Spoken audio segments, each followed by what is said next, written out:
Simon Told Helen wins a half length. Zach Manelli second. Welcome to Greyhound Gossip. Peaky Blinders start cheering for Tommy Shelby wins the WA Sprint Championship final. Featuring Peter O'Neill and Leia Ernest. Mozza moves up to Mermaid Manelli. Fab's Gem 3 deep. Here comes Fab's Gem. Hard Style Rico by 5 lengths to Simon Told Helen. Third Tommy Shelby. This segment is dedicated to the discussion and promotion of greyhound racing. Cindy's Oliver, Rockstar Patriot, Paul Stewart, back-to-back with Rockstar Patriot in the Galaxy. Handsome Prince, a bolder clear. The former Tasmanian Handsome Prince has won the $1 million chase. Ready. Racing. Crumble Manelli came out quickly, showing speed, momentum up on the inside. Crumble Manelli goes the lead. Fernando Mick and also Elite Machine come across from out wide. Trouble on the first corner. Getting through into next position was Fernando Mick and then followed by Couch Surfer. Well back was Wow She's Fast, but down the back and Crumble Manelli shot away. In second place, going to second momentum. Then followed by Elite Machine who runs on. Behind them, Electrified on the corner. Crumble Manelli's getting tight, coming out of Elite Machine to the outside. Crumble Manelli's fighting though, and Crumble Manelli for Hobby wins. Second goes to Momentum, third Elite Machine, then followed by Electrified. In behind them, Couch Surfer, along with Victor Damien and Wow She's Fast. Last in was Fernando Mick, and they've stopped the clock at a time of 29.65. The first ever running of the Sandgroper. That was Friday night. It seems like an eternity ago, but what a night it was at Cannington. We'll talk about that as we go through the morning. Very good morning, everyone. Leia Ernest is on leave this week, unfortunately, so I'm running solo, and we're about to head across to Victoria and to talk to the winning connections of Total Container Solutions, who had the slot with Crumble Manelli and David Hobby taking out the first ever Sandgroper, defeating Momentum and also the Perth Cup winner in Elite Machine. Let's go straight across to Melbourne. We're about to be joined by Ohehir, who is the owner of Total Container Solutions, and I'm sure, I hope he's still up in Cloud 9 after what was a remarkable Friday night. Shane, welcome along to Greyhound Gossip. Tell us, what were those feelings like on Friday night? Good morning, mate. Thanks for having me. I had goosebumps just listening to that on the radio then. Gee, that was amazing. Absolutely amazing night, and couldn't ask for anything better to come out of it, to tell the truth. Tell us, can we go back to the start and when you first decided, I know you're good friends with Jared Sharp, who is associated with the Britons over in Victoria, and of course his wife, Tammy, originally from WA. Tell us how it all sort of started and how you got involved and decided to purchase a slot for the Sandgroper. Well, Linda did mention to Jared a few things that was coming up, and we put our heads together and we asked a few more people, and then it got legs and started to get a little bit serious. So then we contacted Simon over there and talked to him for a while, and then we got the slot, and it was all go from there. It was unbelievable. It went really quick, actually. Tell us about your business and what you actually do. Obviously, containers. How does your business, how does it work, and do you have a base here in WA? No, not in WA. We're over in Victoria. We repair ship containers, modify them. We've got a container yard over here in Altona. So we've been over here established for around 15 years now. So we haven't got anything over in WA, but we're talking to a few people the other day, and we might be looking at something in the future. We don't know yet. You came across. Tell us about, was Jared doing all the negotiations with David Hobby? Because a lot of these slots, including Tab Touch, and we had to make a late change with Couch Surfer, but a lot of the slots, Wow She's Fast and Ladbrokes with Victor Damien, they teamed up fairly early on, but Crumble Manelli and also Momentum, they were the last two slots to be filled last week. Yeah, it was a last-minute thing. We spoke to David a while ago, and I don't think he was too sure whether he was taking Crumble over to the Egg.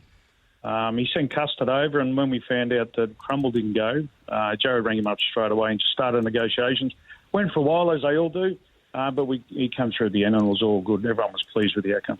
And tell us about your experience. I presume that was the first time that you've been to Cannington? Yes, first time. I've been associated with Greyhounds now for over 12 years with Jared and the Britons over here. That's the first time I've been involved in a big race, so it was unbelievable for me. But we had some good guys behind us, a lot of people with good brains there, so they picked the right dog, and yeah, I just went for the ride. I went along with the ride, and they did all the hard work, mate. I can tell you now. And what a ride it was, and $300,000 to the winner. You must have been tickled pink after the race. And tell us about the atmosphere and you know the celebrations that continued on after the race. The best thing was from Tuesday night, from the first night for the box draw, we met all the other slot holders, and we all got along great. It didn't seem like a competition at all. Everyone was there to have a good time, just have fun. Even the guys from Ram, they came up and gave us a big hug at the end when we won. So that was the best part of it. It didn't seem like just a big competition. Everyone was there just to enjoy the night, enjoy the race. We won. Someone's got to win. But at the end of the day, we've all made friends out of it. And will you be doing it again next year? Oh, most definitely, mate. Can't keep us away now. Good on you. It's great to have you involved. Thanks for your support of the first ever, the Sandgroper part of the Tab Touch Western trilogy. Did you get to, I presume you didn't go to Gloucester Park, but did you get to Ascot on Saturday? No, I had to have a rest. I couldn't do it anymore. Yeah. A few of the boys went over, and I was happy for Ram. Ram Racing rang me the night after that, and when they won, so it was good to have a chat with them. Congratulations on them as well. But, I only got to the Greyhound one. That was it. Good on you. Great to have your support, Shane. Congratulations on the win with Crumble Manelli in your slot, and we'll look forward to having you back involved again next year. Great stuff. Thanks for all your support. Thank you very much. Good on you. Shane Ohehir joining us from Total Container Solutions. And, of course, they won their slot wins with Crumble Manelli. Trained by David Hobby. And David put up with the Dogs WA and myself straight after the win on Friday night. David Hobby, successful trainer of the first ever Sandgroper. How good is that? Oh, no, it was super. It's good for the slot holders. Yeah, they put their money up, and got a run in it. A great training performance because you had some issues after the Perth Cup. Yeah, no, he just pulled up a little bit sore in the back hock, and it was probably just nothing important realistically, but I took every precaution. I went and got an MRI done on it, which sort of basically put me out of going to the Golden Easter, so I had a 10-day stand down, and that all came back fine, so we carried on. He's been a wonderful dog for you, and he shows that electrifying early speed, which just puts him in so many races. Yeah, no, that's where, a lot of times you win the race by getting out in front. I mean, he's a dog with a lot of ability. He can run, but the 500, can test him, and no denying that. So, he can run. Do you like slot racing? Oh, I don't mind. I've never had a problem with slot racing. I just don't like investing the money myself. It's great, though, isn't it, seeing so many people on course and the different atmosphere that we're seeing tonight? Yeah, no, I mean, hopefully in years to come it'll be run a little bit different, in my opinion, where we run separate of the trots, give all the slot holders a chance to go to everything, I'm sure they'll work that out, though. Right on, mate. Congratulations. First ever winner of the Sandgroper, Yep. David Hobby and Crumble Manelli. Thank you. David Hobby there, a man of few words to us on Tab Radio. He also spoke with Jason Lincoln in the excitement after the race on Sky Racing. Yeah, I said if I get through the Perth Cup, I'm going over the Golden Easter egg. If I make the final, I won't be coming back. Yep. So, because I would have went on down to the Narra Puppy Classic, and which I have done with Custard. It's just happened to panned out that he had to be scratched and got a 10-day stand down and couldn't go to the Easter egg, and here we are. Turned out a godsend. He's a dog obviously you want to take on the road, Dave. Oh, look, I'll send him away. I won't be able to travel. I've got too much on over here. Yep. But I will, at some stage during the year, send him away. And is there a sense of what could have been? My Custard was so good for you in the egg, but I know you think this bloke's probably a little bit better. Oh, he's a couple of lengths quicker dog. But like in any race, you could have been, should have been. Yep. But, there's a lot of good dogs around Australia, and realistically, any one of 30 dogs should probably win an egg with the right box and the rest of it, And, mate, just lastly, must be a sense of pride. I mean, he's a Manelli dog through and through. By Zach out of Flake, that must give you a sense of pride. Yeah, no, he's a Barshabal. He's Barshabal. Yeah, and how it came about that we actually got him, went across to the Sale Cup and was going on with Flake Manelli, and she came on season. I thought, I'm over here, Moses made her. Yeah. So we put the Barshabal, and she was a good bitch, and absolutely he can run as well, Certainly can, Dave. We'll look forward to seeing him on the Eastern Seaboard, mate. Congratulations. Thank you. David Hobby speaking with Sky Racing's Jason Lincoln there on Friday night. A man that's been a big promoter of the race right the way through, and he's a great employee of Tab Touch, of course, is Harry Buchanan, who joins us on Greyhound Gossip this morning. Harry, good morning to you. Welcome along to the program. You just heard there from David Hobby after the win of Crumble Manelli, and we spoke with Shane Ohehir from Total Container Solutions just prior to that. What a night it was, and what a run by Crumble Manelli. Yeah, morning, Peter. Good to be with you this morning, mate. It was a superb performance, wasn't it? That 5:36 he's got early there, and he's got away, and run 18-19 up the back, and that was pretty well the Sandgroper over. I know he's got a little bit of an issue at the end of his races, but 29.6 is always hard to catch, especially when you're giving him a bit of a start like that. But it just topped off what was a superb night overall. The build-up, the excitement. It was a resounding success for mine. A couple of little things could be changed going forward, but I don't think we could ask for much more for the first round or the first year of the Sandgroper in any case. No, we'll come back and talk about that in a moment. But first of all, the training performance of David Hobby. Now, we all know David Hobby and how much success he's had here in Western Australia. But for this greyhound that you and I saw run down by momentum in a heat of the Perth Cup, and then we realised straight away after that, after he was stood down for the 10-day period with the injury, that there was a problem there. To be able to turn him around and get him ready for a race like this is a very good training performance. Oh, there's no mistake about it, Peter. David's one of the best. He's proven that time and time again. And this dog, I mean, he's only missed a start, or a placing, I should say, from 20 starts. Now, after he was run down first by Electrified back on the 1st of April, then again by Elite Machine, he was still going his 29, 63s, 69s. He was, still a very fast dog.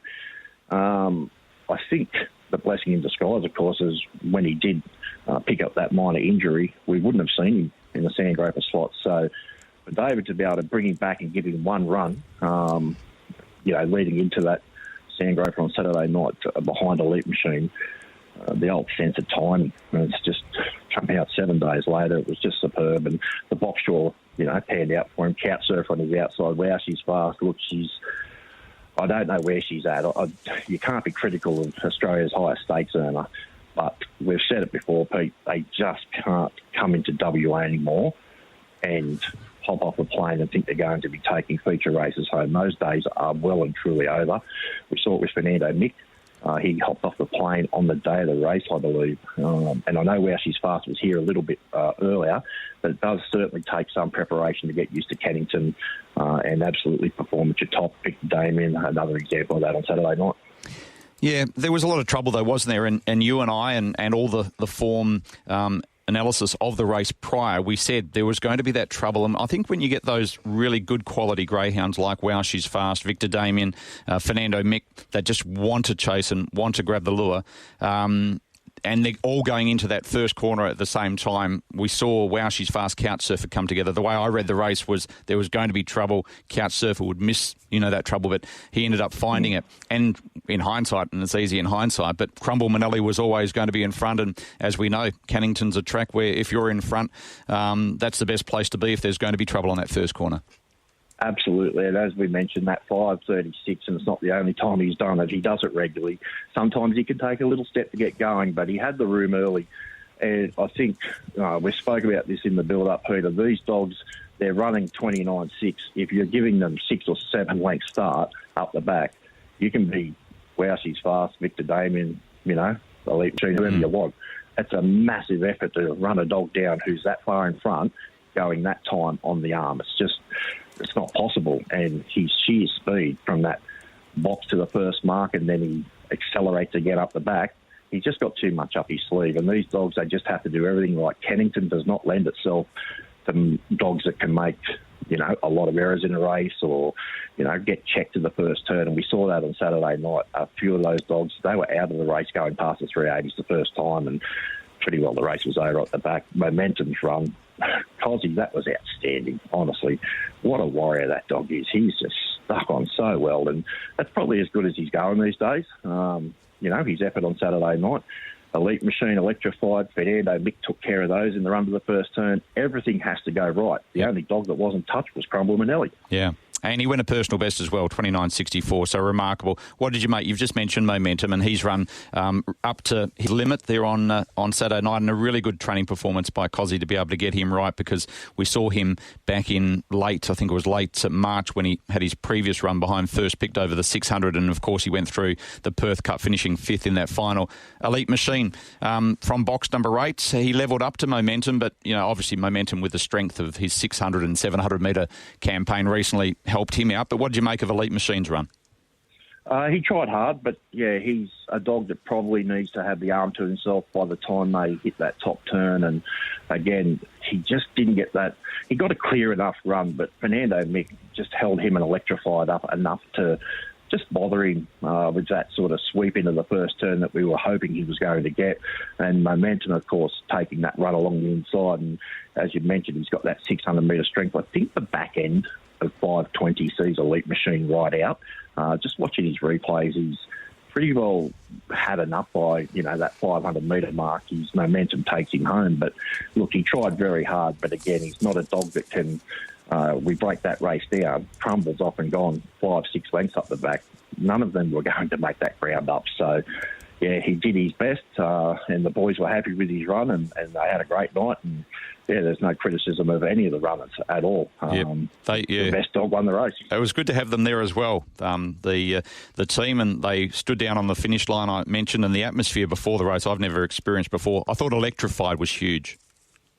Yeah, he was outstanding, electrified from a very, very tricky box. And, look, he's another dog that he rarely misses the podium, and that was one of the few times that he did. And he just keeps attacking that line. And I guess, again, it highlights Western Australia 1, 2, 3, 4 across the line, and they were within the neck of going the top 5 with Couch Surfer hitting the line hard. So, again, without sounding repetitive, the depth may not be there, but what we have is top shelf in WA at the moment. Those 5 or 6 dogs can match it with anything across this country. Certainly. And just on Couch Surfer, even though Tab Touch obviously had She's a Pearl, who's in a different class in regards to sprinting, I thought he did himself proud, and he did Tab Touch proud as well, because he was able to beat the Victorian and South Australian chasers home, and he had to overcome that bumping on that first corner.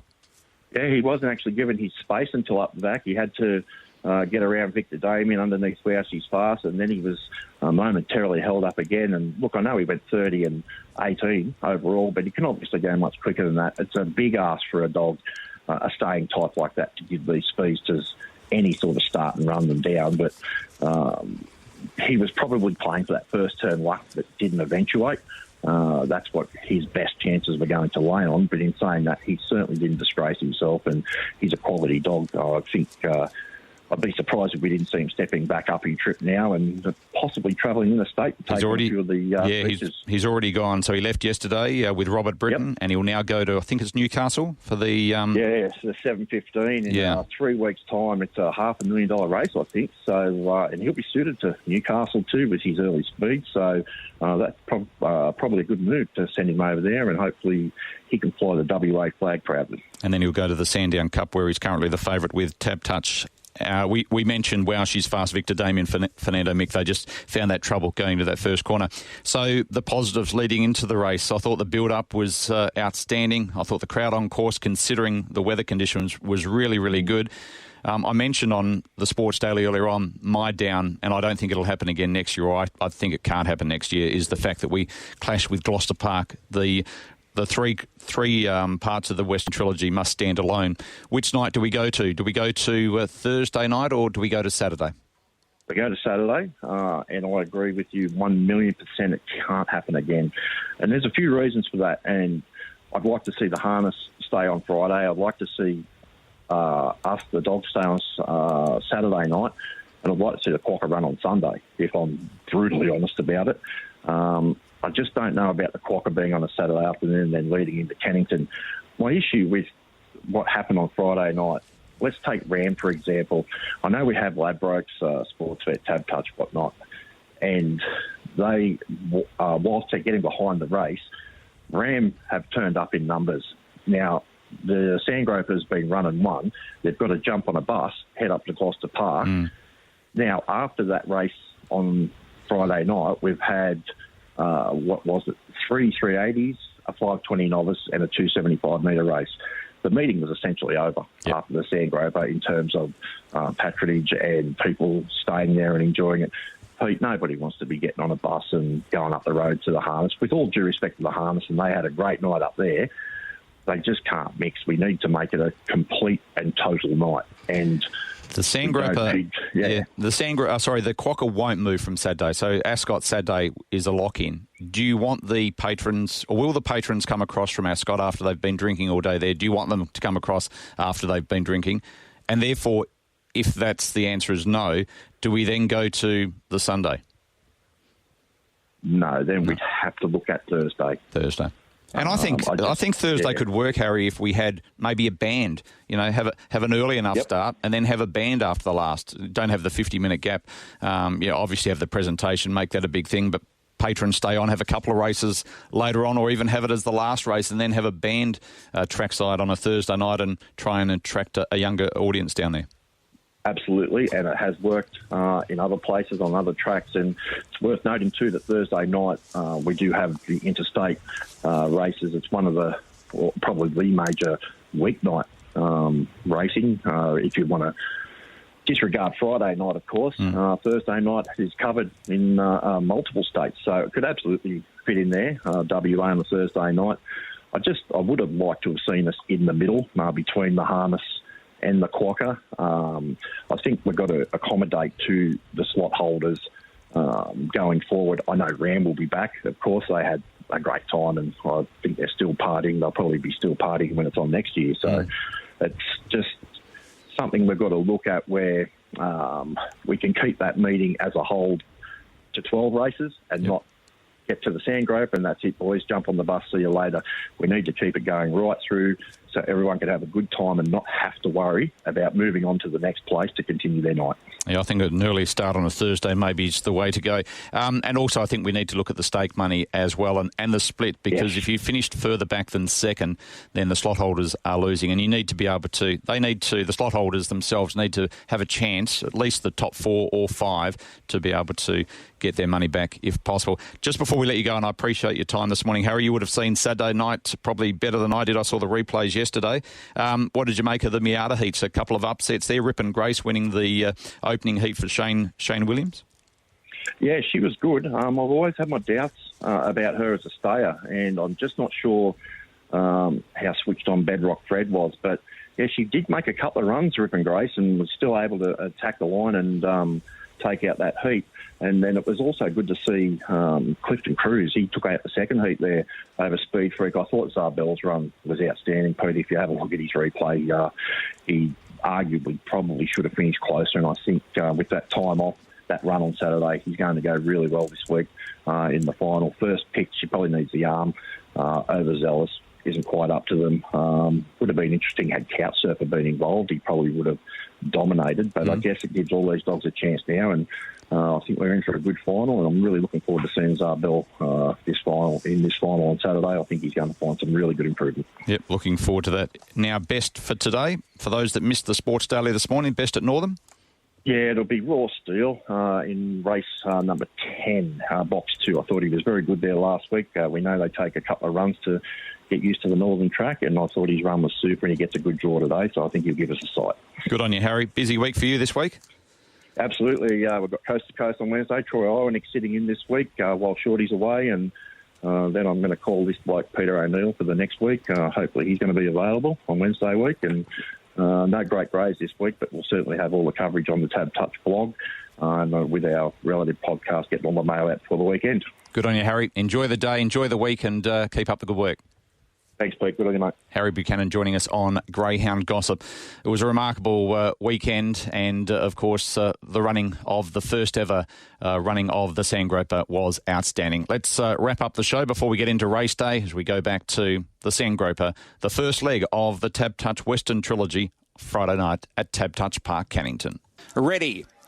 Racing, Crumble Manelli came out quickly, showing speed, momentum up on the inside. Crumble Manelli goes the lead for Mando Mick, and also Elite Machine come across from out wide. Trouble on the first corner, getting through into next position was Fernando Mick, and then followed by Couchsurfer. Well back was Wow She's Fast, but down the back, and Crumble Manelli shot away. In second place, going to second, Momentum, then followed by Elite Machine, who runs on. Behind them, Electrified on the corner. Crumble Manelli's getting tight, coming out of Elite Machine to the outside. Crumble Manelli's fighting though, and Crumble Manelli for Hobby wins. Second goes to Momentum, third Elite Machine, then followed by Electrified. In behind them, Couchsurfer, along with Victor Damien, and Wow She's Fast. Last in was Fernando Mick, and they've stopped the clock at a time of 29.65.